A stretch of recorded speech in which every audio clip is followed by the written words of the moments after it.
In the sleepy town of Gallowmere, at the edge of the old forest, stood an ancient mausoleum, long forgotten by time. It was known among the few who dared to speak of it as the Whispering Crypt, a place where visitors were greeted not by silence, but by soft, insidious whispers. These whispers had the unnerving ability to reveal the darkest secrets and fears of those who heard them, often leading to harrowing revelations and unexpected horrors. The tale begins with a young historian, Ethan, whose fascination with the occult led him to Gallowmere. He had heard of the Whispering Crypt and its mysterious curse, and was determined to uncover its secrets. Accompanied by his friends, Sarah and Daniel, they set out to explore the mausoleum under the light of the full moon, when the whispers were said to be the strongest. As they approached the mausoleum, an eerie chill filled the air, and a sense of foreboding overcame them. The structure was imposing, its stone facade adorned with grotesque gargoyles and cryptic symbols. The heavy iron door creaked open, revealing the darkness within. Once inside, they were immediately enveloped in a dense silence that seemed to press against their ears. Then, almost imperceptibly at first, the whispers began. Soft, unintelligible murmurs that gradually grew clearer, more insistent. Ethan, undeterred by the growing unease among his friends, pressed on. He led them deeper into the mausoleum, where the air grew colder, and the whispers became a cacophony of voices. It was as if the very walls were speaking to them, revealing their innermost thoughts and fears. Sarah, the most sensitive of the trio, began to hear whispers that seemed to echo her deepest insecurities, her voice shaking as she recounted them. Daniel, skeptical at first, was soon confronted by his hidden guilt, the voices accusing him of past misdeeds. The further they ventured, the more intense the experiences became. The mausoleum seemed to twist and turn around them, its corridors leading them in circles, the whispers growing ever more personal and vicious. In the heart of the mausoleum, they found an ancient sarcophagus. The whispers here were deafening, converging into a single, clear voice that spoke of a curse. It told the tale of the mausoleum's creator, a powerful warlock who had been betrayed and entombed within. His spirit, infused with dark magic, had given birth to the curse, using the whispers to feed on the fears and secrets of the living. Realizing the danger they were in, Ethan and his friends tried to flee, but the maze-like corridors of the mausoleum seemed to have a life of their own, constantly shifting and changing. The voice of the warlock followed them, taunting and tormenting, as they struggled to find a way out. In a moment of desperation, Ethan remembered an old ritual that could break curses. Using the items they had brought with them, they performed the ritual in the mausoleum's main chamber, hoping to appease the warlock's spirit. As they completed the ritual, a sudden silence fell upon the mausoleum.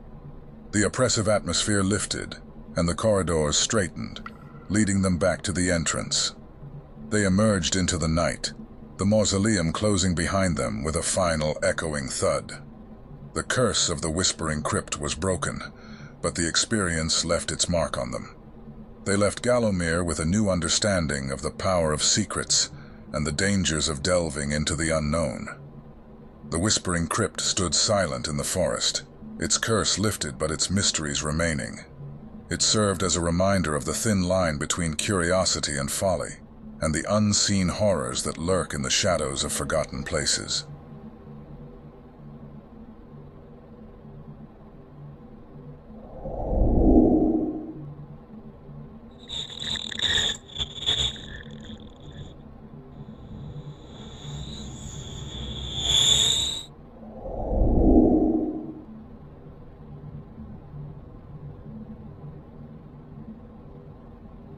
In the heart of an ancient city, hidden beneath the cobblestone streets and bustling life, lay a network of catacombs known as the Symphony of the Catacombs.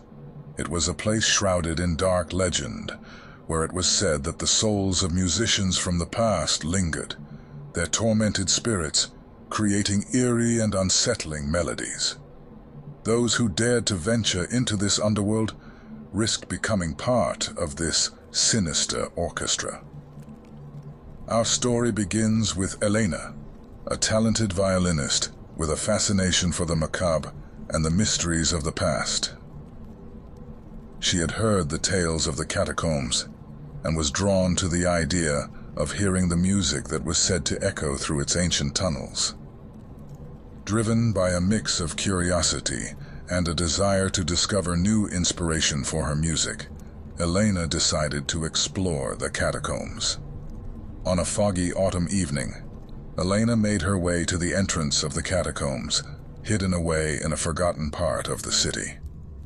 The entrance was a narrow opening, barely noticeable, leading down into the depths of the earth. As she descended, the sound of the city above faded away, replaced by a chilling silence.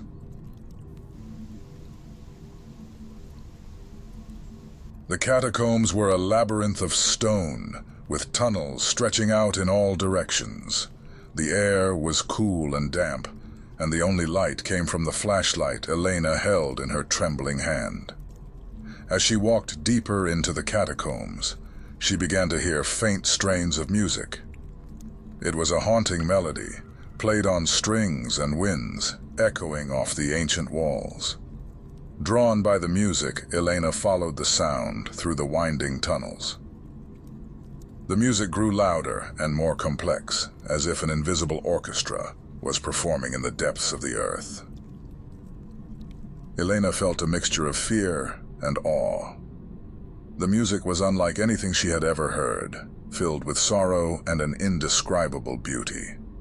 As she ventured further, Elena came across an open chamber. There, she witnessed a sight that took her breath away. Ghostly figures of musicians, translucent and glowing faintly in the darkness, were playing their instruments with fervent intensity. They were dressed in the garb of different eras, their faces etched with pain and passion. Elena realized that these were the souls of musicians who had become part of the Catacombs symphony. They were trapped in an eternal performance, their music a reflection of their tormented spirits. Fascinated, Elena began to play her violin, attempting to join in the haunting melody. As she played, something strange began to happen. The music of the catacombs started to change, responding to her presence. The melodies became more frenzied, the atmosphere more oppressive. The spirits seemed to become agitated, their playing more frantic. Elena felt a chilling realization.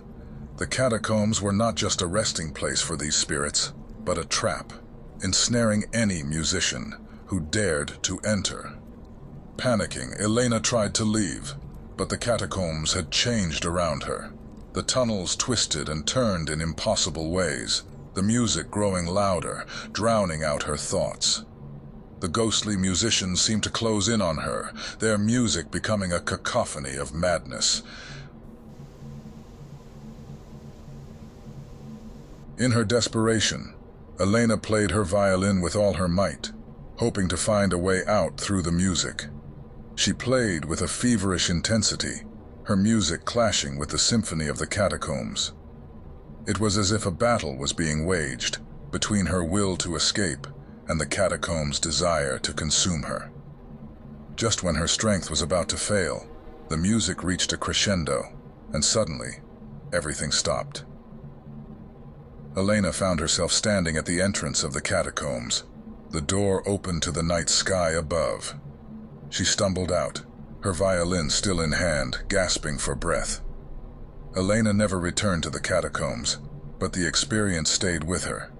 She realized that the music she had encountered was a manifestation of pain and longing, a warning to those who dared to delve too deeply into the mysteries of the past. Her encounter with the symphony of the catacombs inspired her music, but it was always tinged with a sense of haunting sadness, a reminder of the night she almost became part of a never-ending symphony of the damned. The catacombs remained a hidden world beneath the city, its music echoing softly through the underground passages.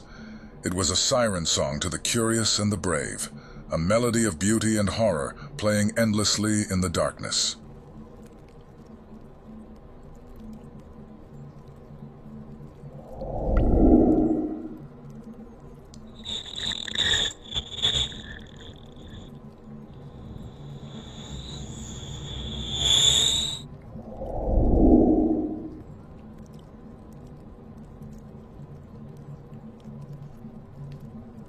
In the remote village of Ravenscroft, shrouded in mist and surrounded by dense, foreboding forests, there existed an ancient and macabre tradition.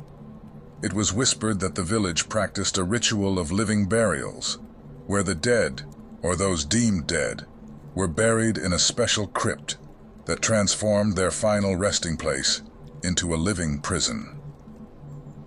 Our tale begins with Arthur, a young journalist intrigued by dark folklore.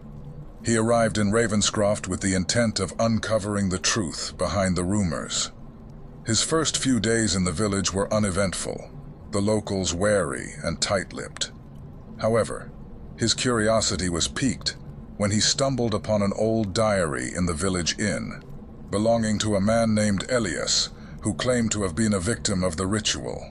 The diary detailed Elias's harrowing experience. He wrote of how he had fallen ill and, in a state of near death, was buried in the crypt beneath the village church. But Elias was not dead. He was trapped in a twilight state between life and death, fully conscious but immobile. As Arthur delved deeper into the diary, the descriptions grew more terrifying. Elias wrote of the horrors he faced in the crypt, the sensation of insects crawling over his skin, the whispers of other trapped souls in the darkness, and the slow, maddening realization that he was not alone. There was something else in the crypt with him, something ancient and malevolent. Determined to discover the truth, Arthur sought out the crypt. He found it beneath the village church, a dark, foreboding place that exuded an air of malevolence. As he descended into the crypt, the air grew colder, and he felt as if he were being watched. The crypt was a labyrinth of tunnels and chambers, filled with coffins and burial niches. Arthur noticed that some of the coffins had scratch marks on the inside of their lids, a horrifying testament to Elias's account. He pressed on, driven by a need to uncover the secret of the crypt. As he ventured deeper, Arthur began to hear the whispers, faint and indistinct at first, then growing clearer. They were the voices of those trapped, their words filled with pain and despair. He realized that the ritual was real, and its victims were numerous. Suddenly, Arthur found himself face to face with the entity that haunted the crypt. It was a grotesque, shadowy figure, its form shifting and undulating in the darkness. It was the guardian of the crypt, a creature born from the collective suffering of the trapped souls. Arthur, gripped by terror, fled through the labyrinth, the creature in pursuit. He realized that the only way to escape was to break the curse of the living burials. In Elias's diary, he remembered a ritual that could free the trapped souls and banish the guardian. Racing against time and the creature's malevolent force, Arthur performed the ritual in the heart of the crypt. The air shimmered with energy as the trapped souls were released, their whispers turning into a chorus of relief and gratitude. The guardian let out a wail of anguish as it was pulled into the void, disappearing forever. Arthur emerged from the crypt just as the first light of dawn broke over the village. He had uncovered the truth of Ravenscroft's dark tradition and put an end to the living burials. The crypt was sealed, and the villagers, freed from the curse, began to bury their dead with peace and reverence. The story of Arthur's bravery and the horrors of the crypt became a cautionary tale about the dangers of meddling with the balance between life and death. Ravenscroft was forever changed, its dark tradition laid to rest, but the memory of the living burials lingered, a chilling reminder of what lies in the shadows of human history.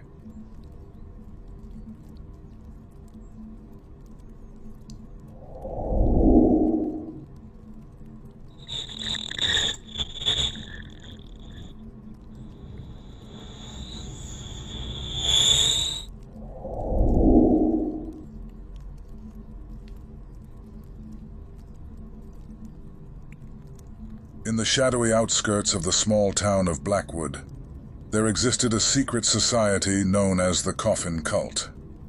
Cloaked in mystery and darkness, this cult was rumored to practice ancient, forbidden rituals within the confines of graves, using coffins as portals to commune with malevolent entities. The few who stumbled upon their secrets were seldom seen again, fueling whispers of the cult's sinister nature. Our story begins with Alice, a young and curious journalist, drawn to the macabre and unexplained. She had heard the whispered tales of the Coffin Cult, and saw in them the makings of a groundbreaking story. With her keen eye for detail and unwavering determination, Alice embarked on a journey to uncover the truth behind the cult's rituals and their connection to the missing people in Blackwood. Her first lead took her to the town's ancient cemetery, a sprawling expanse of tombstones and mausoleums that stood as silent sentinels to the dead. It was here, among the weathered graves, that Alice discovered the first chilling clue, a series of strange symbols etched into the lids of several old coffins. Determined to delve deeper, Alice conducted interviews with the town's elderly residents, piecing together fragments of long-forgotten lore. She learned of the cult's origin, a group shunned by society, who delved into the occult in their quest for immortality. They were said to perform their dark rites on moonless nights, calling forth spirits and entities from the shadows of the beyond. One fateful night, driven by a mix of fear and curiosity, Alice decided to witness a ritual herself. She hid near the cemetery, her camera ready to document what she might find. As the night deepened, cloaked figures emerged from the shadows, congregating around a freshly dug grave with a coffin at its center. The cult began their ritual, chanting in an unrecognizable language as they encircled the coffin. The air grew thick with a palpable sense of dread, and the ground beneath Alice seemed to pulse with an unseen force. She watched, horrified, as the lid of the coffin opened, revealing a void of impenetrable darkness. From this void, shadowy tendrils emerged, snaking around the cultists as they continued their chant. Alice realized in horror that the coffin was a gateway, a portal through which the cult summoned and communed with dark, otherworldly entities. As she captured the scene with her camera, a sudden realization dawned upon her. The cult was aware of her presence. Before she could react, she was seized by unseen hands and dragged into the circle. The cultists, their eyes gleaming with a malevolent light, revealed their true intention. Alice was to be a part of their ritual, a living sacrifice to strengthen their bond with the entities they worshipped. As they prepared to cast her into the coffin, Alice fought with every ounce of her strength. In the ensuing chaos, the ritual was disrupted, and the entities that had been summoned turned against their summoners. The air was filled with screams and the unholy roar of the angered spirits as the cemetery became a battleground of otherworldly fury. In a moment of desperation, Alice managed to break free, her mind reeling from the nightmarish scene. She fled the cemetery, the sounds of the chaotic ritual echoing behind her. By the time the authorities arrived, the cemetery was silent once again. The cultists and the entities they had summoned had vanished, leaving behind only the cryptic symbols and the opened coffins as evidence of the night's horrors. Alice's story of the Coffin Cult of Blackwood became a sensation, drawing attention from around the world. However, she was forever changed by her experience. She could never shake the feeling of being watched, a constant reminder of the night she came face to face with the darkest corners of human obsession and the malevolent forces that lurk just beyond the veil of our understanding. The Coffin Cult remained shrouded in mystery, their fate unknown, but the legacy of their dark rites lingered in the town of Blackwood. The cemetery stood as a silent testament to the night of terror, a chilling reminder that some doors, once opened, can never be closed.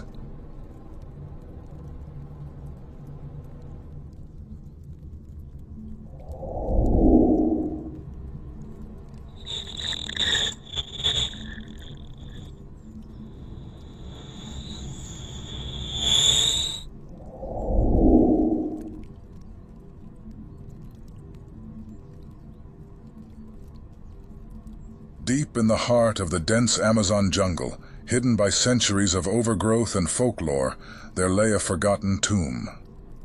Its existence was little more than a legend, whispered among the locals as a cursed place, a relic of a long-lost civilization known for its dark rituals and formidable powers. Our story unfolds with a team of intrepid archaeologists, led by the renowned Dr. Emily Saunders, whose lifelong pursuit of uncovering lost histories had led her to this remote corner of the world. Accompanying her were Alex, a young and ambitious historian, Marco, a seasoned guide familiar with the jungle's treacherous paths, and Sarah, an expert in ancient languages. As they journeyed through the dense undergrowth, the air thick with humidity and the cries of unseen creatures, a sense of foreboding hung over the team. The locals had warned them of the curse, of how the tomb was said to be the resting place of a malevolent spirit, but their warnings had been dismissed as superstitious folklore. After days of arduous travel, the team stumbled upon the tomb. It was an imposing structure, its stone walls covered in intricate carvings and eerie, unrecognizable symbols. The entrance was sealed with a massive stone slab, which took the combined efforts of the team to move. As they stepped inside, their torches revealed a vast chamber, the air stale and cold. The walls were adorned with more carvings, depicting scenes of rituals and human sacrifices. In the center of the chamber lay a sarcophagus, its lid adorned with the image of a snarling, demonic entity. Driven by curiosity and the lure of discovery, Emily and her team began to document and explore the tomb. Sarah, examining the carvings, realized that they told the story of an ancient king who had delved into forbidden magic, seeking immortality. The king had transformed into something inhuman, a creature of darkness, before being sealed in the tomb. As night fell outside, the team decided to camp within the chamber, planning to resume their work at dawn. However, as they settled in, an oppressive atmosphere enveloped the tomb. Strange sounds echoed through the halls, and the air grew colder. In the dead of night, Alex awoke to find the sarcophagus lid ajar. Compelled by an unknown force, he approached it, only to be met by a pair of glowing, malevolent eyes. The ancient evil, long dormant, had been awakened by their presence. Panic ensued as the creature emerged, its form a shadowy, twisted version of its former human self. The team frantically searched for an escape, but the tomb's entrance had mysteriously sealed shut. They were trapped inside with the malevolent spirit.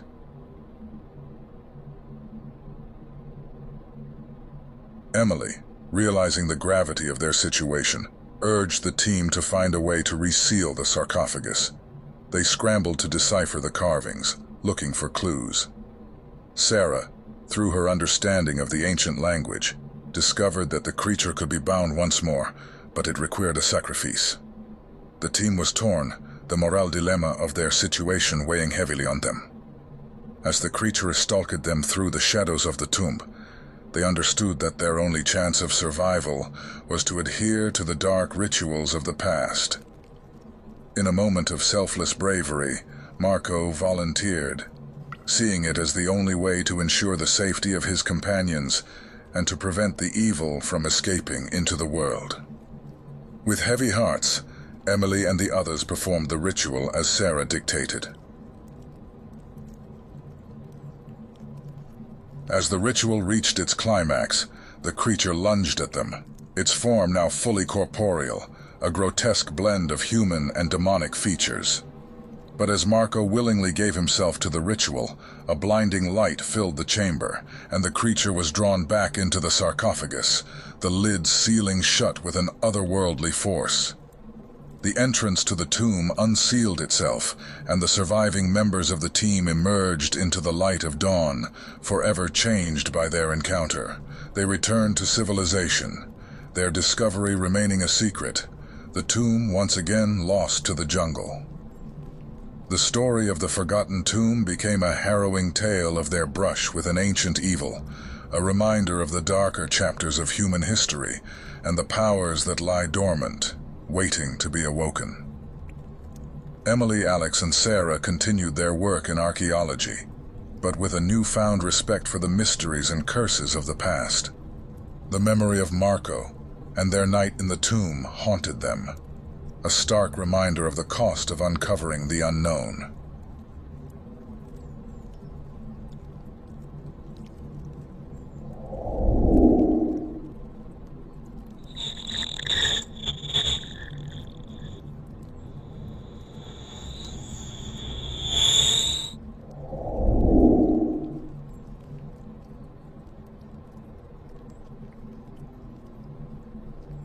Beneath the ancient cobblestone streets of Montségur, France, a network of forgotten catacombs stretched into the darkness.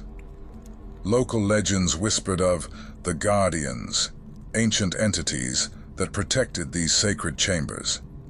It was said that these beings were not just protectors of the dead, but also keepers of ancient secrets, bound to the catacombs for millennia. Our tale begins with a group of friends and history enthusiasts. Léon, a local of Montségur; Clara, an aspiring archaeologist; Rémi, a folklore researcher; and Sophia, an adventurous tourist. Intrigued by the stories of the Guardians, they embarked on an unauthorized expedition into the catacombs to uncover the truth behind the myths.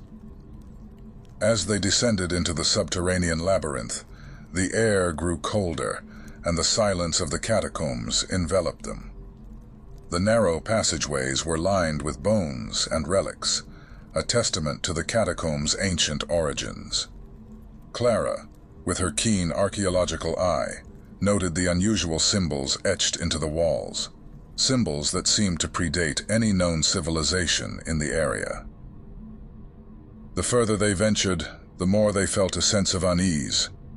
Rémi, who had studied the local legends extensively, recounted tales of the Guardians, beings said to be the custodians of the dead, ensuring the peace and sanctity of their eternal rest.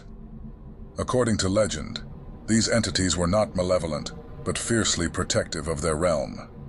Their journey took a chilling turn when they stumbled upon a grand chamber, far deeper than any map of the catacombs had shown. In the center stood an ancient altar, adorned with more mysterious symbols and surrounded by statues that depicted hooded figures, their faces obscured. It was here that they first encountered the Guardians. Emerging from the shadows, these spectral figures appeared human, but possessed an ethereal quality.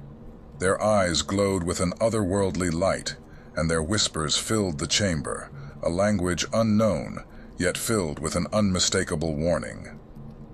Panicked, the group attempted to retreat, but the catacombs seemed to have shifted, the passages no longer leading to the surface. They were lost in the darkness, with the Guardians slowly closing in. Each turn they took seemed to bring them deeper into the heart of the catacombs. As fear threatened to overwhelm them, Sophia, who had remained strangely calm, revealed her true reason for joining the expedition. She was a descendant of the ancient order that had built the catacombs, and she possessed knowledge passed down through generations. Sophia explained that the Guardians were not just protectors of the dead, but also of a powerful artifact hidden within the catacombs. An artifact that held the key to ancient knowledge and power. Realizing that they had unwittingly endangered this sacred site, the group, guided by Sophia, performed a ritual of respect and apology at the altar, using an ancient incantation Sophia had learned from her ancestors. As they chanted, the chamber glowed with soft light, and the Guardians' whispers changed from warnings to a solemn, peaceful murmur. The ritual appeased the Guardians, and the way back to the surface was revealed to them.